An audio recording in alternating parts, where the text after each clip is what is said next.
everybody, Keith Hilson with the Trombone Shop at Schmidt Music here, back with another instrument demo for you. Today I've got the Bach 42 Centennial large bore tenor trombone. So at the NAMM show out in Anaheim, California this past January, Bach unveiled their new Centennial line of trombones and trumpets here. So the idea with this is that they are celebrating their 100th year of being in existence since when Vincent Bach got their company started. And so with the trumpets, trombones, they've done some different things. With the trumpets, they've looked back more to Vincent Bach's original designs. Trying to go back through, changing up the bell design a little bit, changing up some of the bracing, some of the other ideas with it. With the trombones, they've taken a little bit different approach. They're, in a lot of ways, I think they're actually looking a little bit more modern, trying to throw different ideas into the mix here. So this is the Bach 42 Centennial with gold brass bells. So they have a number of different configurations: yellow brass, gold brass, standard weight bells, lightweight bells. So it's still a one-piece hand-hammered bell. In this case, it's got some really nice kind of celebration Centennial engraving on it here. We went with the gold brass here, so actually what the setup we're going to eventually have is the kind of the J. Friedman Chicago setup here with a lightweight bell and a Bach 50 slide. I've got the 50 slide coming. In the meantime here, we have a 42 lightweight slide, nickel silver outers, no over sleeves. With this, the other thing that they've changed on Centennial that folks are really liking is a different valve setup. So we have, obviously Bach has a number of different valves that they've been using. In this case, they're using the Meinlschmidt Open-flow valve. Very popular with especially a lot of European makers here. And so they've done a couple of things with this. Obviously, they've changed up the wrap a little bit. The other thing that they've done is they've done more of the kind of the asymmetrical type bracing here, removing the bracing from the F attachment to either the neck pipe or the bell here, which is, as we know, is going to give it a little bit different resonance, let the instrument ring a little bit differently with this. So I'm going to take a play for you a little bit on this setup using my Bach 5G mouthpiece so that you can hear this instrument in action.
So one of the things that strikes me with this horn right off the bat is its stability.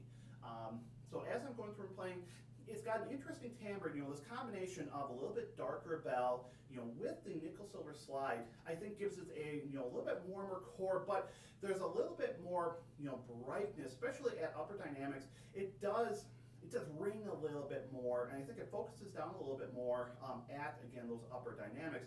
A lot of times I attribute that especially to probably the lightweight, the nickel silver slide doing some of that. But all of that being said, I find it to be, again, a very stable horn, really top to bottom, everything centers, locks in really, really nicely.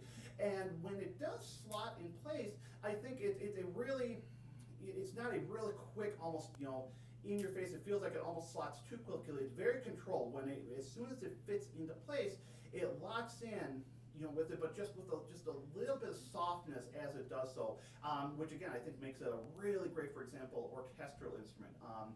Again, I'm really excited to see what the 50 slide does with this. I think, my suspicion is that it's going to broaden out the sound a little bit. The other thing I do notice with the Meinlschmidt valve is it does have a little bit of resistance for me. And again, it's a very even resistance, going into the F side of the instrument, it feels very similar. There's not really much of a difference in the resistance. It just kind of has a little bit of that pushback for me all the way around. And like I said, I'm also curious to see what the 50 slide will do with that as well.